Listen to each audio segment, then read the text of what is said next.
Get started anyway. So welcome to everyone who's joined. I'm sure everyone's had a million questions since the government announced these changes last week. So we just kind of want to put this webinar together to try and answer as many of those as possible, really. Keep everyone updated. So what we're doing is just a quick 25-30 minute presentation on the changes, and then we'll do kind of a 30-minute Q&A afterwards. One of my colleagues should be in the meeting. So if you ask any questions using the Q&A function at the top, if you want to just ask questions as I'm talking, and hopefully my colleague can try and answer as many of those as possible. And then just at the end, I'll kind of go over any unanswered questions as well. Okay, so just wanted to introduce myself first, so you know who you're listening to. So my name is Jason Griffiths. My job title at IES is Corporate Business Development Casework Team Leader. So just a bit of background on me. So I've been working in immigration since 2012. So I started off working for UKVI as a caseworker. So I was at the Home Office for about 4 years. Became OASC regulated in 2016, and I'm currently level 2 OASC regulated. So I've got 11 years of experience within immigration, and I've been at IES for about 3.5 years now. So just a brief kind of overview of the main changes that will affect all of you guys that have joined today. So the main one, as everybody's been talking about, is the increase in the salary threshold for workers. So that's going to rise from 26,200 as a general minimum salary threshold to £38,700 per year. So there's obviously a significant increase there. So the government have also announced that they're going to stop care workers from bringing dependent family members to the UK. So anybody that's obviously from when the changes are made, any care worker that comes to the UK on a health and care worker visa will no longer be able to bring dependents with them. Sorry, Jason, the slides don't seem to be changing. I'm not sure if you've flipped a couple. I have changed it's slides. Just on the front page still. Just a second then I'll try and restart that. Hang on.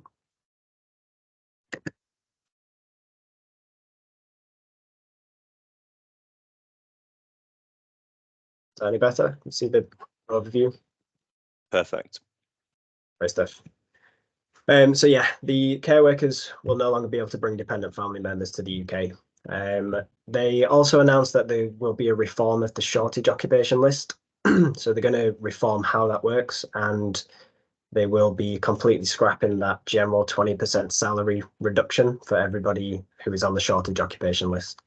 And finally, they announced a review of the graduate visa route. So I'll go into all of these in more detail. So just wanted to kind of go over why the government might be making these changes to begin with. So why these have been announced now. So back in 2019, the government's election manifesto promised to bring net migration down. So that was one of the main promises. So the latest official estimates show that the net migration in the most recent year was 672,000. Whereas back in 2019, when they were elected, it was 360,000. So it's actually risen quite significantly since 2019. Obviously, with next year, well, 2025 being an election year, they want to try and deliver on that original promise that they made. So they're obviously taking this drastic action now to try and reduce that figure back down from 672,000. So they estimate that around 300,000 of those 672,000 would now not qualify for a visa. So, you know, nearly half of those people that came last year would no longer qualify.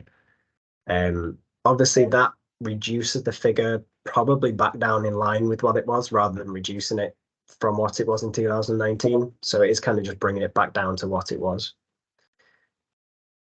So as we went over earlier, the minimum threshold is set to rise to 38,700. The government have not set a specific date yet, so they've just said that will come into force in spring 2024. So we probably estimate that's around March or April time. slightly good news is that they've announced that it won't be applied retrospectively. So any application that's submitted prior to the change will remain at those current salary levels. And so, it's kind of everybody will need to get their applications in before that change if they want to benefit from any of the current rules. So possible effects of the salary increase then. So how this might affect both companies and individuals. So we went through the current appendix skilled occupations, so all the jobs that are currently eligible for sponsorship.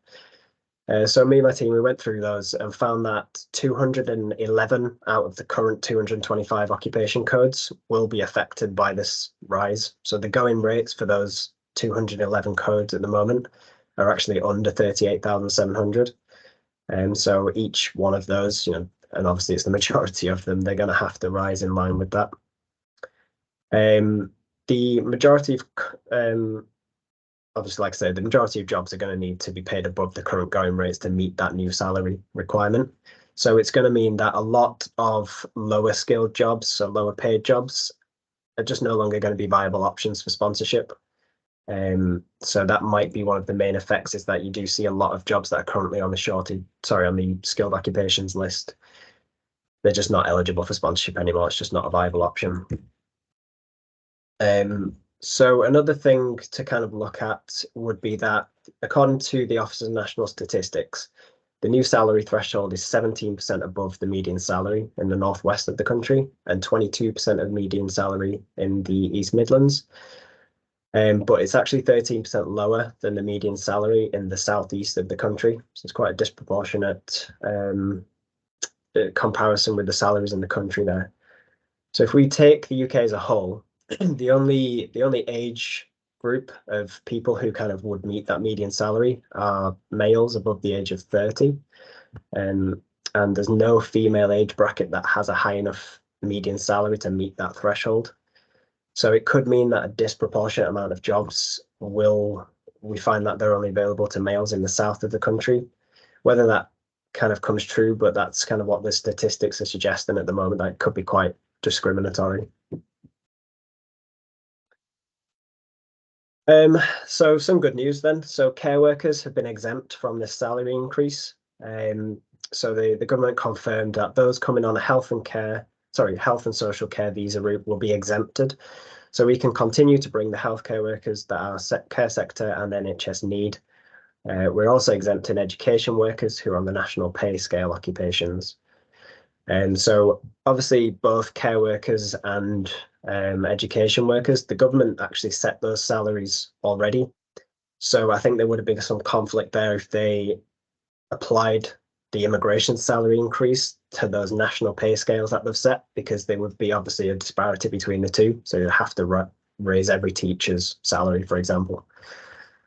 So it does mean that current salary levels for carers will probably remain in place for the foreseeable future. Obviously, it's subject to change and review over the next few months. This hasn't come into force yet. So we probably advise that any company or individual thinking about applying should do so as soon as possible and should get their applications in before the changes come into place to make sure that we do benefit from the current levels. So I just worked up a couple of kind of working examples to see how this might affect companies and individuals. So a company who wished to sponsor a civil engineering technician, which is currently under the occupation code 3114. So the going rate for this kind of job is currently 23,000, according to appendix skilled occupations. So that means that somebody who didn't benefit from new entrant discounts, so they'd need to be paid the current minimum general salary threshold of 26,200 if you applied right now. If this application was submitted after the changes, this same role, which has a going rate according to the Home Office of 23,000, the same role would need to be paid a salary of 38,700 per year, which is a rise of 47.7%. So again, it's a massive rise, and it's just not going to be a viable option when the median salary for that kind of job is as low as 23,000. Another example, would be if an IT company wanted to sponsor a software engineer. The individual skilled worker application is submitted towards the end of February, just as an example. So the company wants to sponsor somebody, they submitted their application in February. The occupation code is 2136 for that role, and it has a going rate of £34,000 per year. So again, if a person who doesn't qualify as a new entrant for a discount was to apply, they would need to be paid at least 34,000 per year, because that's the going rate. So say the application was submitted in February, and then these changes come into force in March. Again, we don't know if it will be March, but just for the example, if they came in March and the application was still pending, because the application was submitted prior to the changes and the certificate of sponsorship was for 3 years, that applicant wouldn't be subject to the new salary threshold for at least that full 3-year period. So even though the decision's not made on the application, because it's been submitted under the current rules, the current salary, it would be decided upon with those current rules. So they wouldn't change it just because they haven't made a decision yet. So they have confirmed that will be the case. So yeah, in regards to new entrants, so how will they be affected? So just to kind of go over the current sort of benefits or discounts for new entrants. So at the moment, if you qualify as a new entrant, that means you're under the age of 26, you're working towards a professional qualification in the UK, in a UK regulated profession, or you've studied within the last 2 years and have not been granted another visa since then, or you've got permission on the graduate visa, and that's either still valid or expired less than 2 years ago, then normally you can enjoy a discounted salary of 30% of the going rate for the job you're being sponsored for, but this can't be any lower than 20% of the general minimum. So that's currently 20,960. So you will find that a lot of new entrants can be paid as little as £20,960 per year at the moment. So the government have confirmed that there will still be salary reductions for new entrants. So they're not going to scrap those completely. But we obviously need to wait for them to confirm how they're going to work. So I kind of worked up if they keep it at current rates, so if they discount it, 30% of the going rate, no lower than 20% of the general minimum. So we'd be looking at a minimum salary for new entrants of 30,960, which again, it's a significant rise on the current levels, but at least it's still lower or significantly lower than the 38,700. So they've definitely confirmed that those discounts will be in place. We just need to wait for details on how they'll look, whether they'll be more generous than current rates. So yeah, as we mentioned before, so care workers won't be able to bring dependent family members anymore. So the government state that 120,000 dependents came to the UK via this route last year. They also estimate that only around 25% of those dependents went into the workforce. So they've kind of targeted this group as an easy way to get that 120,000 figure down from the net migration. So although care workers will still benefit from lower salary thresholds, they'll no longer be able to bring those dependents until they've been in the UK and obtained indefinite leave to remain after a 5-year period. So obviously a care worker may come to the UK to work. They would have to be here without any family members working for at least 5 years before they would be able to look at bringing the family members over. So the shortage occupation list. So the new policies, so they've said they'll completely scrap the 20% reduction across the board for all jobs contained on the shortage occupation list. They're not getting rid of the shortage occupation list completely. It's just that generalized 20% reduction that they're going to get rid of. So they basically said that they're going to reform the shortage occupation list into an immigration salary list. So that means the Migration Advisory Committee are going to be reviewing what jobs should be contained on that list and deciding upon the salary reductions they should receive based on the new thresholds, based on the need for the job. So it will kind of be more tailored towards which jobs are available on that list, rather than it being that general 20% for every job. It's going to be specific on what's on there, how much reduction they receive on those salaries. So the good news is that it still will exist, and it's just not going to be probably as generous as it has been. So a big question everyone's had is, how is this going to affect renewals and settlement applications for people who are already here? In terms of companies, another big question we've been getting is, will I need to stop sponsoring staff members as soon as the changes are made? So a lot of people are panicking that as soon as these changes come in, I'm not paying them enough salary. Am I going to need to give them a pay rise, or end their employment and end their sponsorship?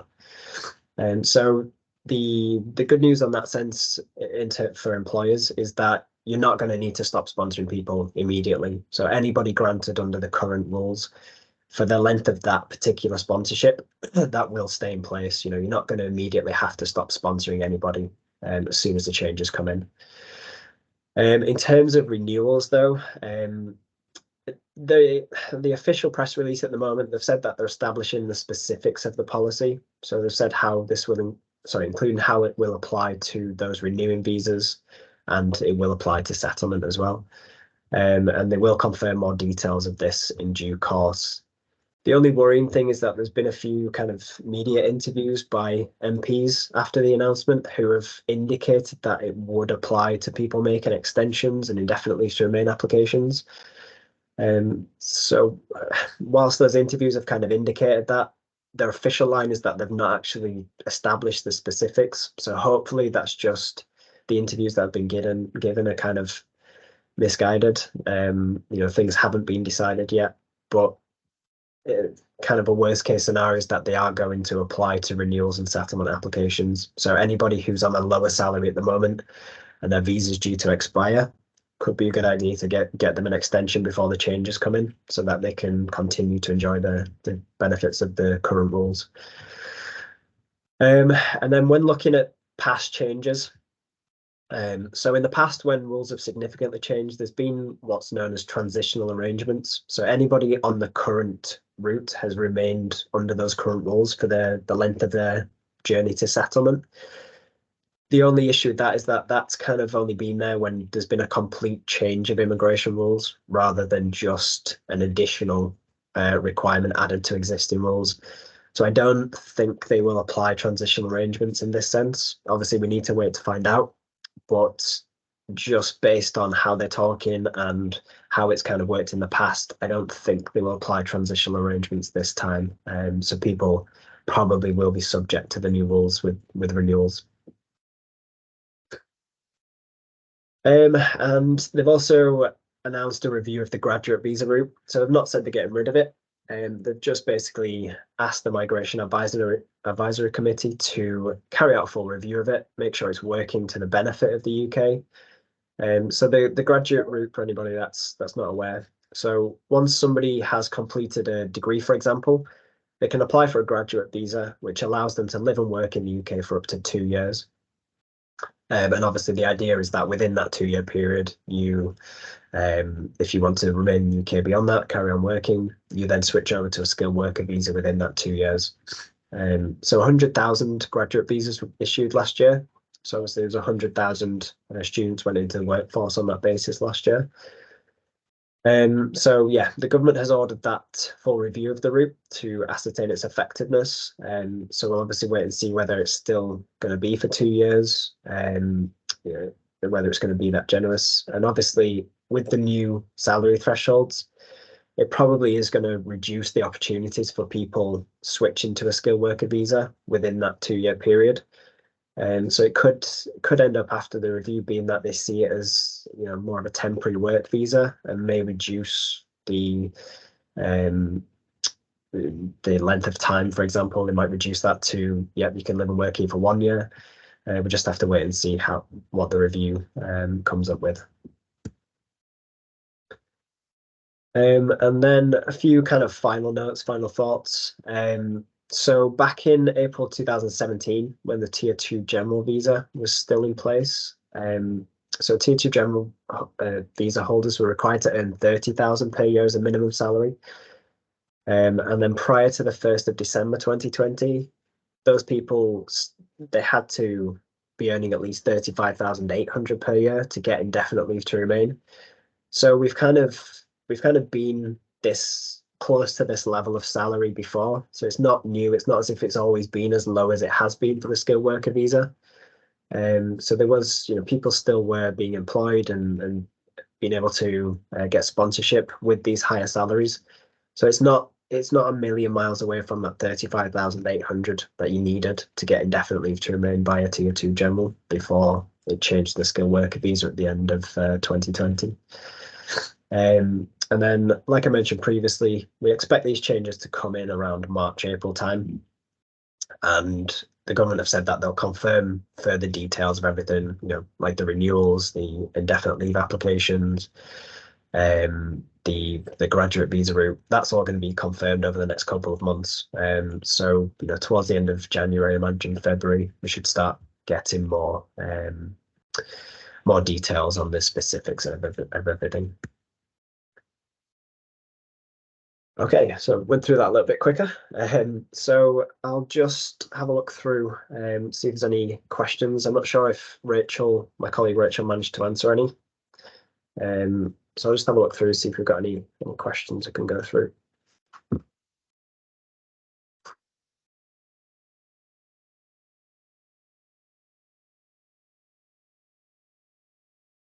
So I can see a few just most recent ones. So Helen, you asked if you could confirm if the residential care workers for children is not included in the health and social care exemption for changes. So yeah, as it is currently, it's just for adult social care. So there wouldn't be an exemption for care workers in child social care.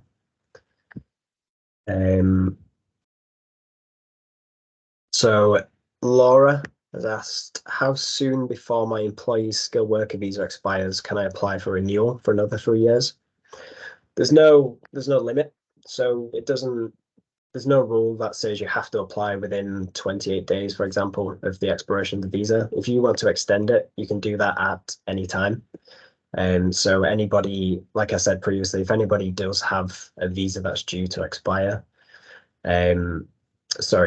would be renewed after the changes come into place, then it probably is a good idea to look at whether it's a viable option to extend their visa before the changes come in. So yeah, there's no specific rule around that.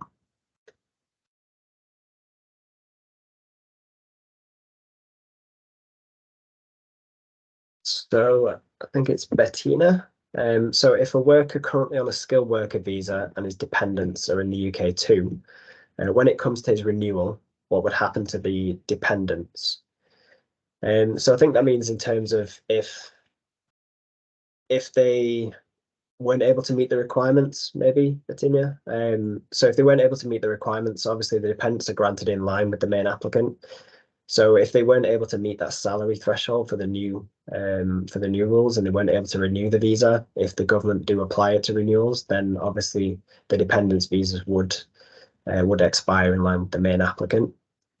If you mean about extending, so having a new visa before the changes come into place, but the dependents still have valid leave to remain, it's only the main applicant that would need to apply. So just as an example, say if a main applicant had and their dependents had 2 years remaining on their visas, but you thought they probably needed to do an application before the changes come into place.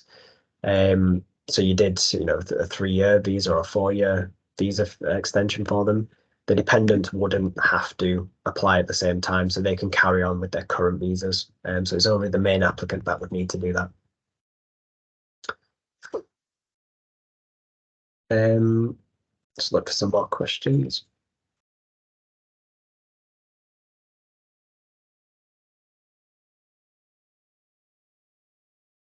So Maria has asked, so we're currently sponsoring healthcare assistance on the skilled worker route. So will the salary change still apply to us? And should we move to the health and social visa to be safe? So no, I mean, at the moment, they're still fine. Obviously, they've been granted before the changes, so nothing will affect their current skilled worker visa. The government, like I said before, the government have confirmed that the health and social care visas are exempt from the changes. So if it came to their renewals, they could just switch on to the health and care visa at that time. And it all counts towards the 5 years you need for settlement. So yeah, they don't need to do that at the moment. They could just do that at the time because that is still going to remain in place for them. And got another one from Amy. So in terms of people who are currently on a visa, say in 3 years' time when they are due a new visa, will the new 38K salary need to be reflected for the new visa? So I kind of went over that in the presentation. So at the moment, we don't fully know. Indications are that yes, they would need to meet that new salary requirement at the time of renewal, but we don't know 100% yet. They've basically said that they're still confirming the details of that. So yeah, we'll know within the next couple of months whether people are going to need to make applications before the changes come in or not. And then Maria's asked the question on the same lines. So she's got a number of staff who have completed nearly 2 years or 3 years, and would I recommend apply for another 3-year visa starting in March? So I'd probably recommend to just give it a little bit of time to find out whether it is going to apply to renewals. So if they confirm that it will apply to renewals, then that's the time when everybody should be looking at whether it's a viable option to make an extension application, give them extra time before the changes come in. And then the only issue is whether that's going to apply to indefinite leave to remain as well. So even though you might beat the changes for an extension, it will apply to, if it is going to apply to an extension, that means it will apply to indefinite leave to remain. So that's the only thing to consider as well. But yeah, we really need to wait for details of whether that is going to apply to those two application types. And then Sarah's asked if we can confirm whether those people on a graduate visa at the moment, is it advisable to move them onto a skilled worker visa as soon as possible? Yes, I'd definitely say so. So there will still be reductions in salary for people on the graduate visa moving over. So anybody that can't do that before the changes, there will still be reductions, but you still will be looking at a salary of probably around 30,000, 30,960. So yeah, it is a good idea to look at making a sponsor license application, or if you've already got one, making that switch as soon as possible and getting them onto that to 3 or 5 year visa. So that obviously the changes are not going to affect an application then.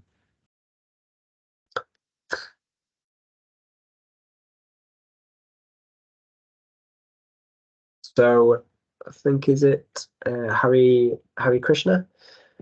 So in my company, one employee visa expires in December 2024. He's requesting to apply now for 4 years instead of 3.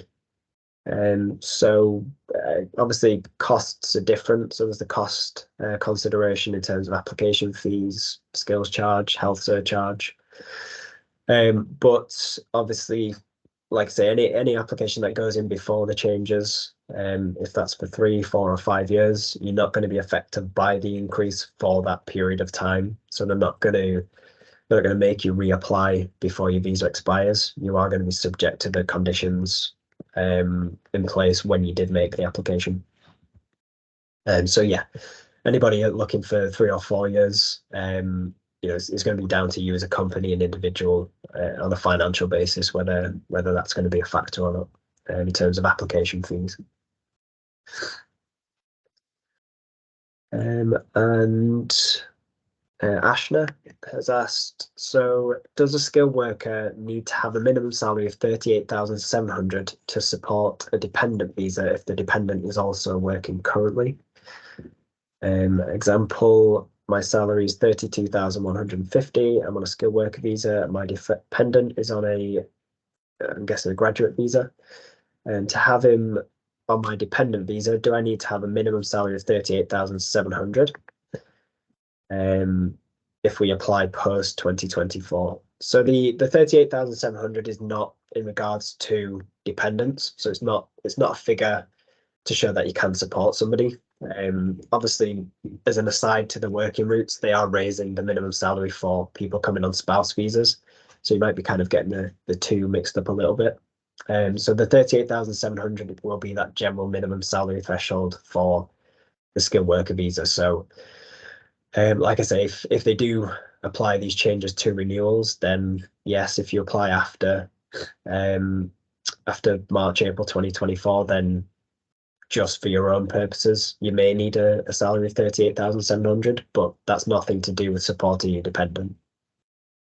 So the fact they're on a graduate visa, and they're working themselves, that has no effect. So Maureen's asked, it's kind of related to the first question actually. So can you be rejected if applying too early?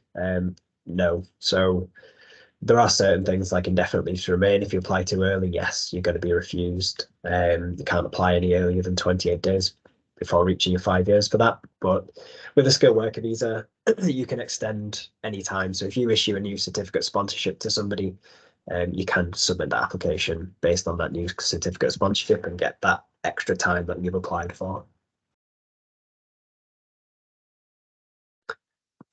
And so, yeah, quite a lot of people are asking the same thing, I think. So about applying early and extending now. So with it, I would just kind of caution, just wait a couple of months maybe just to see if they are going to apply it to renewals, and then we can get those applications in if we need to as quick as possible before the changes come in. But we really need to see whether they are definitely going to apply it to renewals or not.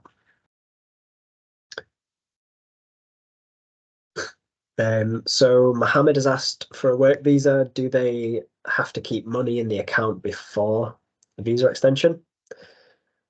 So it really depends. There is a maintenance requirement people have to meet, but if people have been here for at least 12 months, they don't have to do that. They don't have to show any finances. Yeah, anybody applying for extensions like you've asked Mohammed, they won't need to, because I imagine they've already been here for 12 months before making that extension application. So they won't need to have any funds in their account.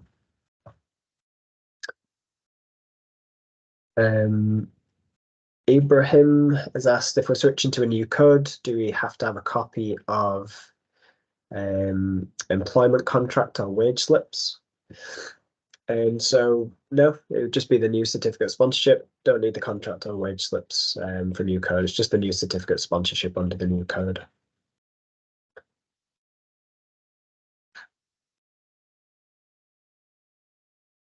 Yep, so there's a few people again asking about dependents. So yeah, just to kind of reiterate that, if we are making early applications for people, if the government do confirm that they are going to apply it to renewals and we are going to be making early applications for people, it doesn't apply to the dependents. They don't need to extend until their visas are due to expire. So we need to worry about the main applicants basically. So I can see quite a few people asking that question about dependents.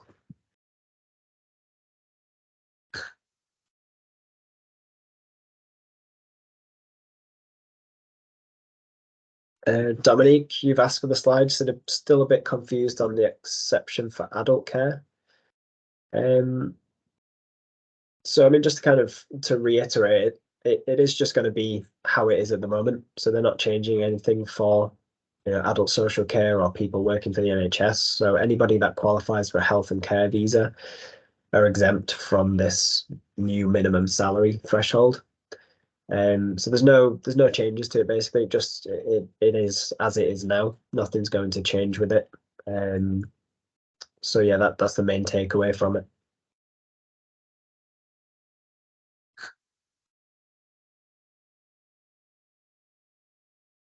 Yep. So Elizabeth, you've asked if we need to issue a new COS to renew the visas.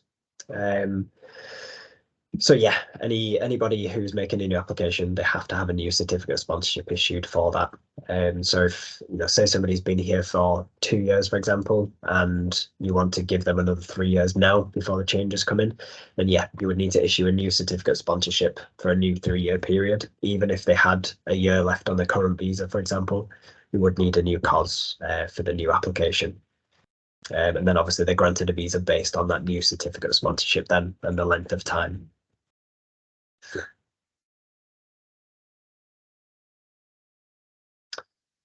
And Phil, you've asked if there is an anticipated impact because of the rise in the health surcharge. For example, an increase in citizenship applications to avoid the rise. So with citizenship, you have to have indefinite leave to remain before you can apply for citizenship anyway, obviously in most cases. So there's no health surcharge for when you apply for indefinite leave to remain. So the rise wouldn't have any effect on the amount of citizenship applications that are submitted, anything like that, because obviously people who have indefinite leave are not paying health surcharges anyway. Obviously, it's going to have an impact on people's ability to pay fees, basically. Obviously, it's quite a significant rise, the health surcharge. So it's going up from £624 per year to £1,035 per year. So again, people looking at extending early could be another consideration to make with a skilled worker visa. And then people looking to do 5-year applications prior to the changes as well. Obviously, they're going to have to pay 5 years health surcharge. And so, yeah, it is going to have an impact on people's affordability for visas as well. And obviously, family members, you have to pay those same charges for family members.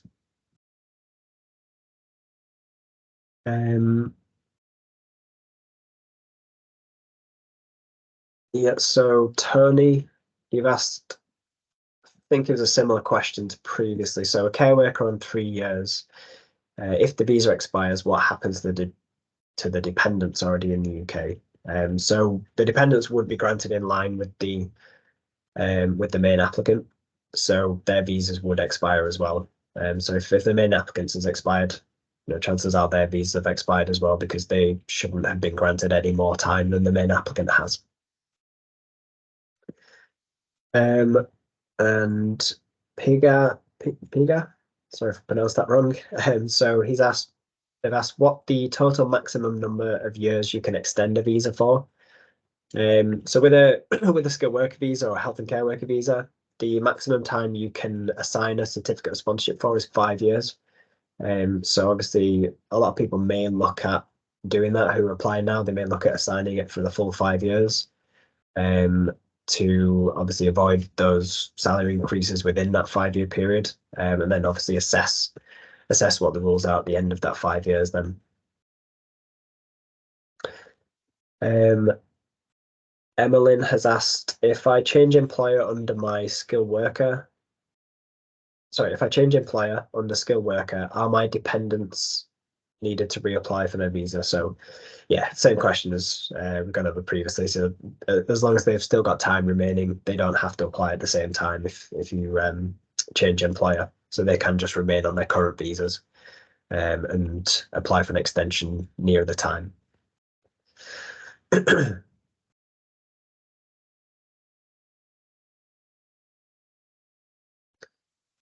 So I think Daniel's S. Would we need a new COS for a care worker who is currently on a 3-year visa? So I'm not sure in what scenario. So if they would need a new COS if they were applying for an extension, for example, they're not going to need a new COS just because the rules are changing. So as long as they've still got a valid visa, valid certificate of sponsorship, they don't need to have a new one. But if they're due to extend, obviously you would need to issue them a new certificate of sponsorship for their new application. So they would only need a new certificate if they were making a new application. So yeah, like I said, the changes don't mean that everybody needs assigning a new certificate immediately.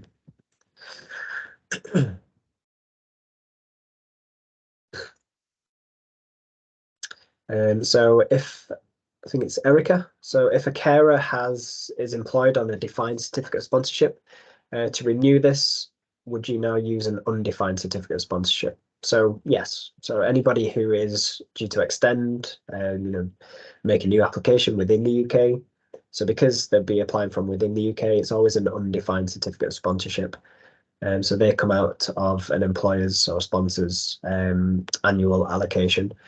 So anybody applying from within the UK will need an undefined certificate of sponsorship.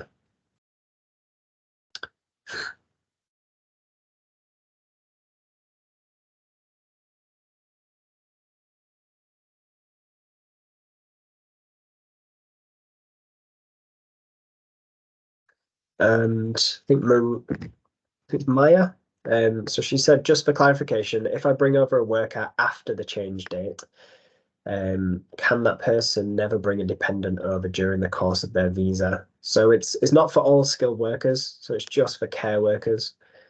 So anybody who's on the health and care worker visa, after these changes are made, they won't be able to bring dependents. So like I said, that doesn't apply to all skilled workers. So skilled workers, somebody coming as a software developer, for example, they're still going to be able to bring dependents with them. It's just that this applies to care workers. Um, and Tajvi has asked, I think he's kind of just confirmed some of these other questions. So is there a minimum salary for indefinite leave to remain at the moment? So no, there's no different salary for ILR at the moment. It's just the going rate or the general minimum salary threshold as it is now.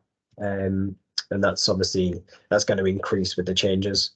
With the old tier two general system, you used to have a higher salary that you needed for indefinitely to remain than you did for the 5 years of the visa. But they got rid of that with the skilled worker visa and just kept it all the same. So at the moment, it's either the going rate or the 26,200.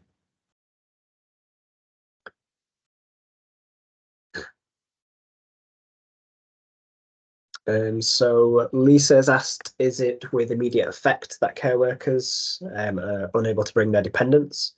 Or is this from next year too? So yeah, this will be from when spring, basically, whenever they bring them in around spring. So it's not immediate. So they can still apply for dependent now. It will just be from when these changes actually get implemented into the immigration rules. So that will be from March or April.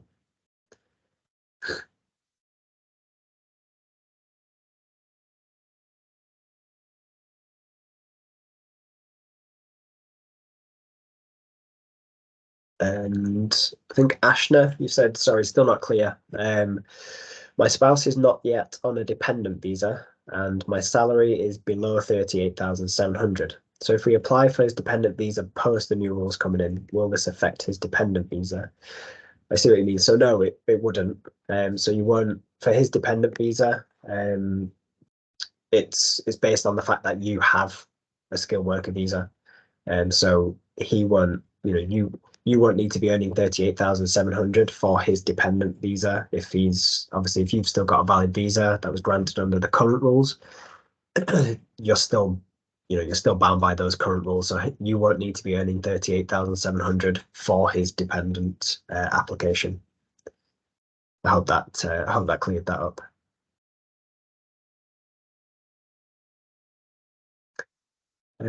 Parveen has asked, if you're not happy with the performance of a carer, can you end the COS? And yes, of course, obviously, like any employer, if an individual is not performing, or you've got any other issues with them and you end their employment, then yeah, you would obviously withdraw their COS and inform the Home Office within 10 working days that you're no longer sponsoring them. And then the Home Office would curtail their visa then. So your duty as an employer is to make sure that the Home Office are informed about that, the fact that they've left the employment, you're no longer sponsoring them. So you have to do that within your sponsor management system within 10 working days. But yeah, you're absolutely within your rights to do that.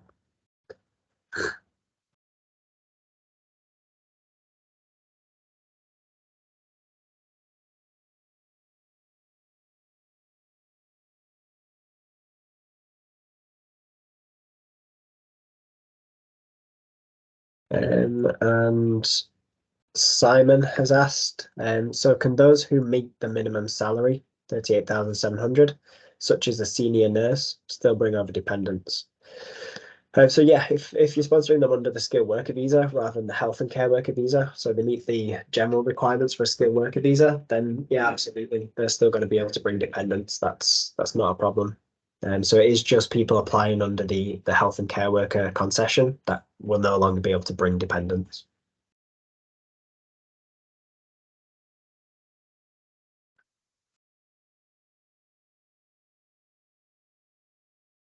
So Impeccable has asked, what about changing the job role in the same organization? So if you're changing job role to the point where you are needing to change occupation code, so you change it to a new occupation code within Appendix Skilled Occupations, then yeah, you need to issue a new certificate of sponsorship and make a new application. So even though it's with the same employer, if you're changing job role completely, then you do need to make a new application.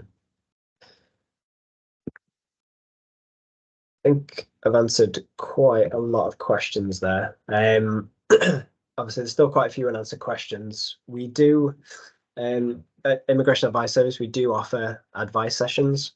So anybody looking to discuss things further, you've still got questions, we do offer those advice sessions with our experts, so you can get those booked in.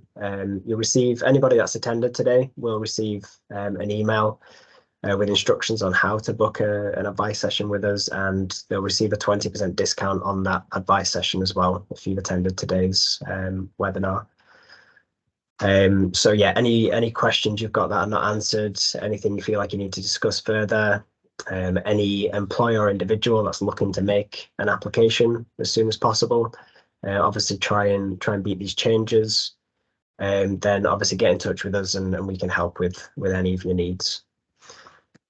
So yeah, I hope that's been helpful. You can also contact me if you do have any questions as well, and we can get things booked in. So yeah, thanks everyone for joining today, and we hope to hear from you.